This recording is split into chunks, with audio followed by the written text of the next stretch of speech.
Yes, indeed. So for many, all roads lead to the CCT. What will happen there? Well, we've got a man, Lucky Saudi, also on the trail there to just tell us what is going on. Morning, Lucky. Could you tell us, paint us a picture, what's happening with the CCT now?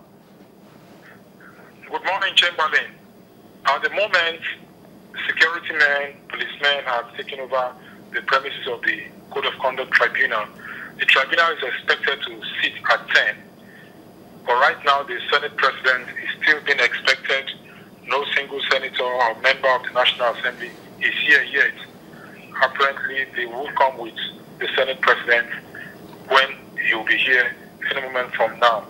Security men are screening people to ensure that the courtroom is not filled. And without anybody taking responsibility, security men are saying no camera will be allowed inside the courtroom. All TV stations have been kept outside, not even a single camera, not even to record. We just spoke with one official who said he's going to get across to the chairman of the tribunal to find out where the order is coming from. But policemen have prevented cameramen from coming in, not even to take recorded pictures. That's strange.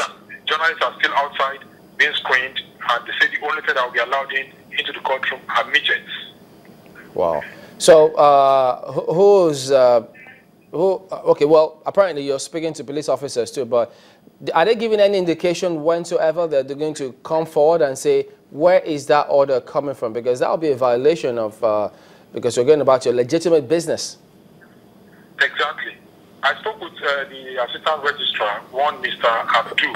He said he's waiting to get the clearance from the chairman of the tribunal, that we should wait for the chairman of the tribunal. When he comes, we'll get a clearer picture where the order is coming from.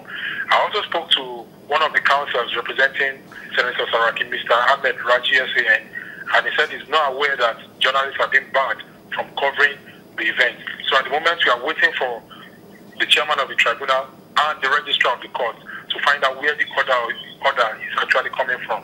Let me even take it a little further away from this venue. I mean, Lucky, sometimes you also talk to NUJ officials. They've had the recent elections. Do they talk to people about this kind of scenario in terms of them taking a position concerning incessant barring of journalists from performing their constitutional duties? Incidentally, I was at a workshop with the national president of NUJ just a few days ago, and he did mention that as an organ of, as a union that is recognized by the Constitution, an association that is recognized by the Constitution, no agency should bar any journalist from doing its legitimate duty.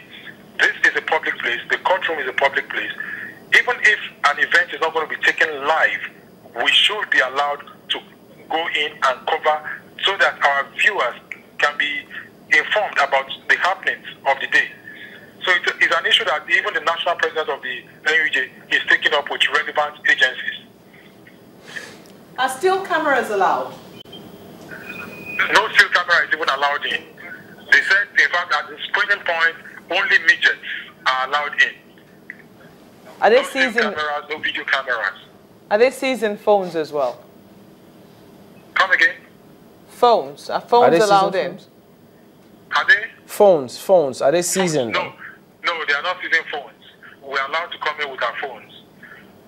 This is but outrageous. No cameras, both whether still or video. And nobody can say where the order is coming from?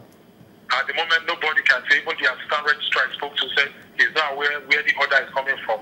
But right now, what's on ground is that security men have taken over the premises and journalists are not allowed to come in with their cameras. How about the Commissioner of Police? I think those men should be under his command. Are we getting a word from him about this particular matter?